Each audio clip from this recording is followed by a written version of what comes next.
Hey there, this is Jim Martin, and welcome to another episode of Martini and Martin. In a past episode, we began featuring macaroons made by my daughter Reyna Martin. Today, we're going to show you how to make your own macaroon at home. Hey. Hi everybody, so I'm here to talk about how to make macaroons. They're not necessarily a complicated recipe or have complicated ingredients, but the precision of the cookie makes them quite difficult. And the time it takes to make the cookie can make it quite difficult. So let's get started. So the first thing you're going to want to do is get a food scale. All the ingredients for macaroon shells have to be weighed. Most of them either come in grams or in ounces. So for today's recipe, we're using grams. So you're going to want to get a food scale. Super simple. They're really cheap. I think I got mine on Amazon. And I like to use the bowl that I'm going to put the egg whites in anyway for the mixer, because why waste two bowls? Oops. So you're going to want to turn it on, set it to grams or ounces, put your bowl on top, and make sure that you go back down to the zero weight so that whatever you're putting in is measuring all the ingredients and not the bowl itself. So then we're going to separate our eggs first. Okay, so I've separated the eggs, and now we're going to put the bowl on the mixer and let it sit here for a minute while we measure the dry ingredients. So macaroon shells are made of two parts, the shell and the filling. The shell is really only made out of almond flour, powdered sugar, and egg whites. You can add some flavoring to the shell if you need to or you want to, but you need to make sure that the measurements still add up. So if you're going to add a little bit of spice, then you need to take out a little bit of powdered sugar. The filling is where most of the flavor really comes from, and you can make any kind of filling you want, so I recommend being creative about it. So right now we're going to measure out our shell, powdered sugar, and almond flour. So we're going to take a bowl, set your scale to 0, and then we need 110 grams of almond flour.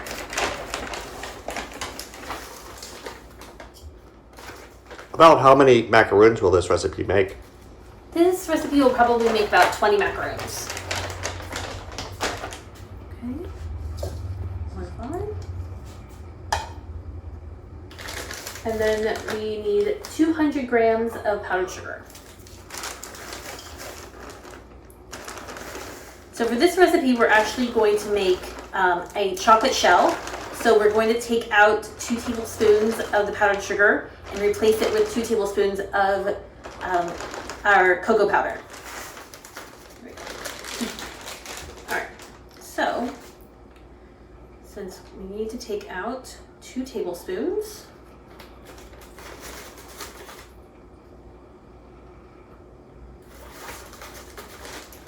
and then 2 tablespoons of cocoa powder to replace it with.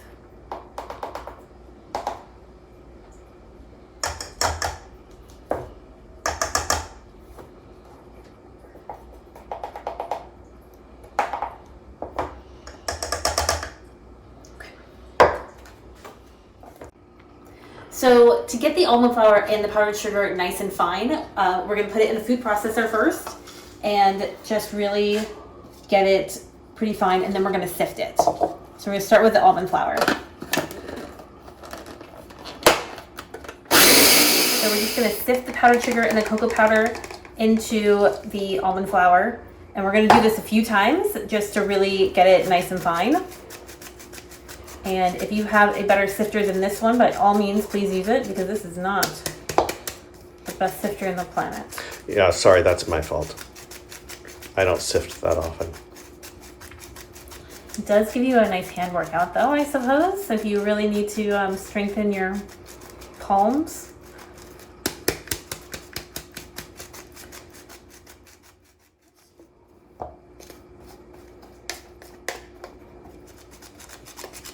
Alexa, put sifter on my shopping list. Sometimes clumps happen, so you can just use a spoon to kind of smooth them out. This is like watching paint dry. Yeah, well, sifters. You don't have like a sieve, do you? I have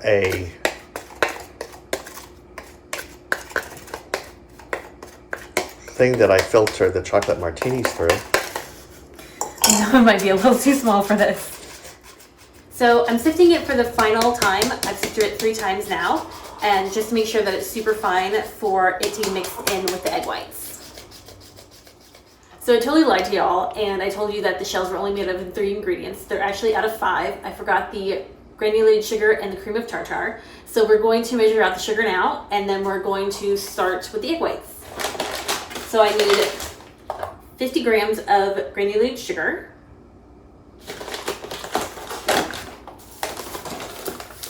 And the sugar is there to help really give you a good meringue that you're going to need to get from the egg whites. And the cream of tartar helps to get them really nice and smooth and glossy. So we're going to come over here to the mixer, and we are going to get the egg whites into a frothy state before we add anything else to the mix. So I wanted to show you guys what frothy means, and it's when your egg whites look like they've got a lot of foam in them. So this is what state that we're going to add the sugar and the cream of tartar to. We're going to turn it back on to max speed, and we're going to slowly add in the sugar. And then we're just going to add in a pinch of the cream of tartar. Nothing really extravagant, just a little bit. You don't even need a full quarter teaspoon, just a little bit to help it grow. So our meringue is nice and stiff, as you can see. It stands up by itself, it's not going to go anywhere. So we're going to get off all the meringue that's left on the whisk. So meringue should be nice and stiff. And the test of a good meringue is if you turn it upside down and it doesn't go anywhere, it's all good. So we are all set to add the dry ingredients. So what you're going to do is you're going to take your dry ingredients and fold it into your egg whites. And I do it in thirds. So I'm only going to put in about 1/3 of my dry ingredients at a time and then mix. And what you're going to do is fold the dry ingredients into the wet ingredients. So what I like to do is kind of do like a figure 8. Kind of sweep the bowl, go through the middle, and mix it in so that you're not deflating your eggs. Heaven forbid we have deflated eggs. Hey, it's a testy cookie here. So once you feel like you've got it relatively mixed together, you can start adding more in.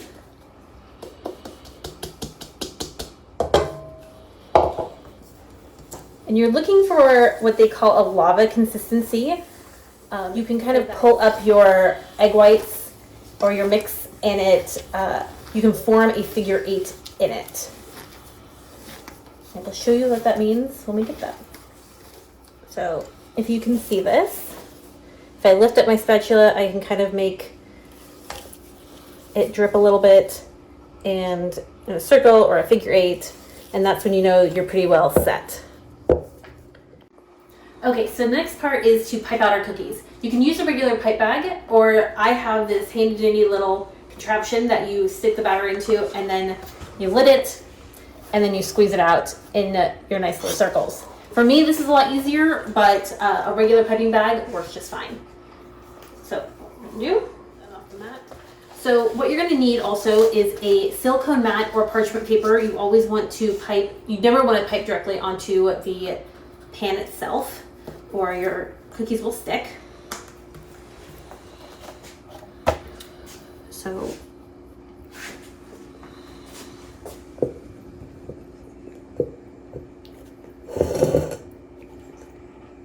and you just pipe nice little circles, or however big you want your cookie to be. Once you get into a bit of a rhythm about it, it goes pretty quickly. As you can see, it comes out with a little bit of a swirl, but it will even out. So as you noticed before, the shell on this one is chocolate, and the inside of our filling today is going to be a coffee buttercream with a chocolate covered espresso bean in the center. So we're essentially making a cafe mocha macaroon today. You don't have to worry about these spreading too much. So the size you put on here is roughly the size that they're going to come back out on, so you can stack them pretty close to each other. Reyna's made macaroons for me several times, but I've never watched her make them. So this is a first for me too. My favorite, though, is if you go to Epcot in France, they have an ice cream sandwich macaroon in their ice cream shop, which I highly recommend.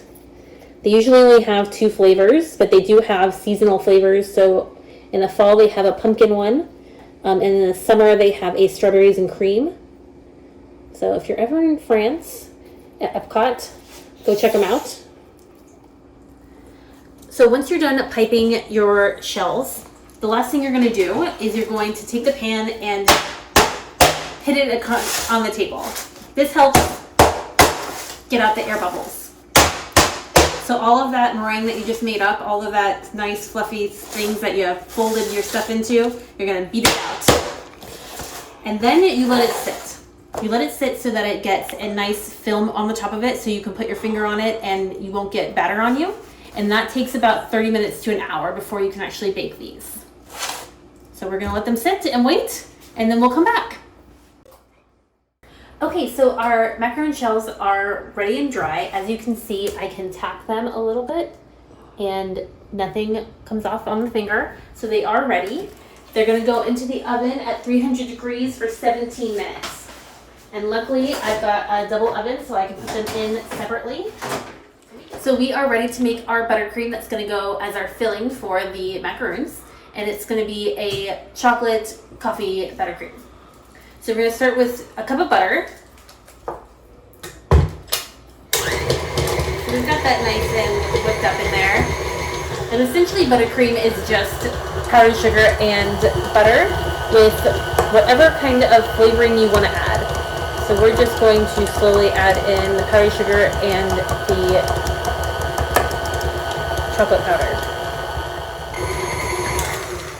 So we're just going to scrape down the sides and get the bottom nice and mixed in. And then we're going to add in our coffee and our vanilla.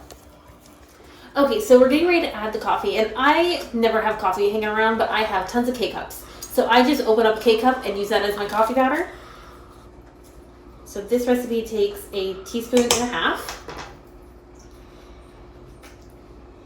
And that there's more than enough in a K-cup for that if you have a recipe that needs more. And then we're going to add the same amount of vanilla. Fun fact, I usually get all my vanilla from Mexico when I stop in Cozumel on our cruise trips.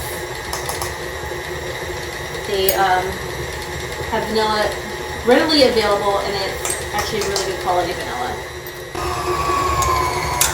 All right, and now we've got a pretty solid buttercream. Let's see if it tastes good.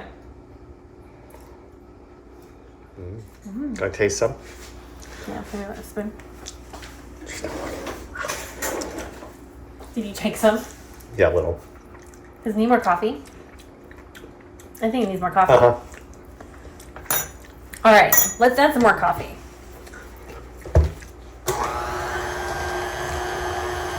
We're just gonna, experiment here. Who needs measurements? That's what recipes are made out of. Just trial and error. Let's try it again.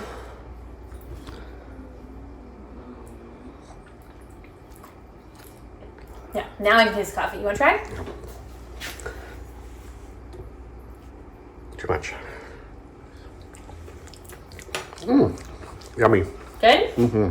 All right. Mm-hmm. Cool beans. Now all we have to do is fill.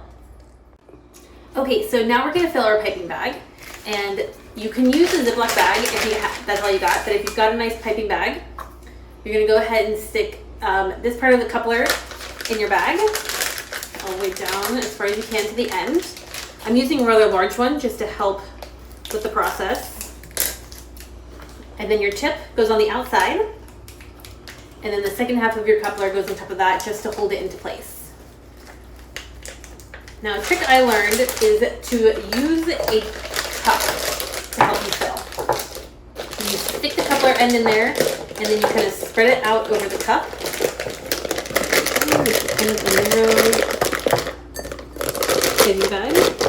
So you kind of create a well for yourself for it to go into, and then that helps you pull the bag back up on top so that it is nice and clean instead of getting it all over yourself, which is what I normally would do. That's very clever.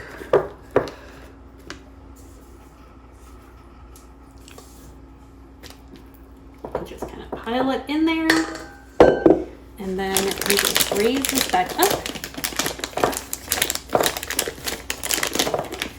and it's all in there instead of on your fingers. All right, you just push it all down, and we are ready to pipe.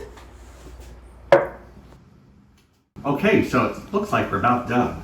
We are. We're just now ready to fill our shells, and then we'll be done. So we're gonna flip it over and then fill the shell. Stick an espresso bee in the center and cap it off. And then you've got one macaroon. And you just keep going down the assembly line until they are all done.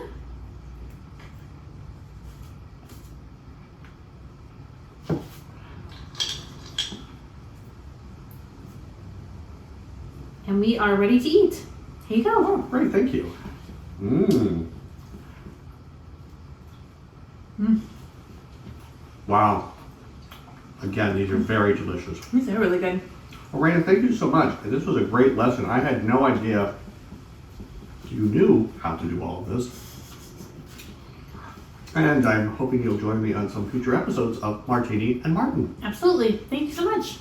And following this, I will post a list of all of the ingredients and the amounts so that you can make these at home yourself. Bye-bye now. Thank you.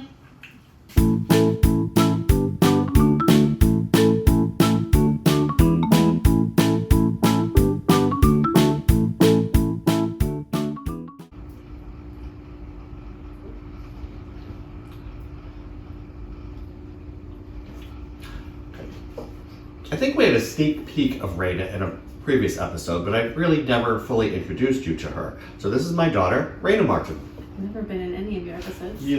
I thought there was like your hand or something when you were putting them in. No. So as you can see, my daughter constantly contradicts everything I have to say. She wasn't in a previous episode, and I'm going to go prove that wrong. Okay, stop that person. Just go with it. Why? You like completely changed the script. It's Okay. That's how it affected you. Okay, let's go. We're gonna make macarons at home.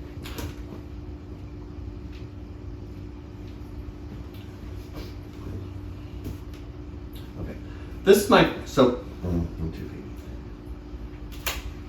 this is my daughter Reyna. Hello, Reyna. Hello. And she loves to bake and she loves to make macaroons. So she's going to take us through this lesson today on how to make a macaroon. Hey. Hi everybody. So I'm here to talk about how to make macaroons. They're not necessarily a complicated recipe or have complicated ingredients, but the precision of the cookie makes them quite difficult. And the time it takes to make the cookie can make it quite difficult. So let's get started. Are you happy with that?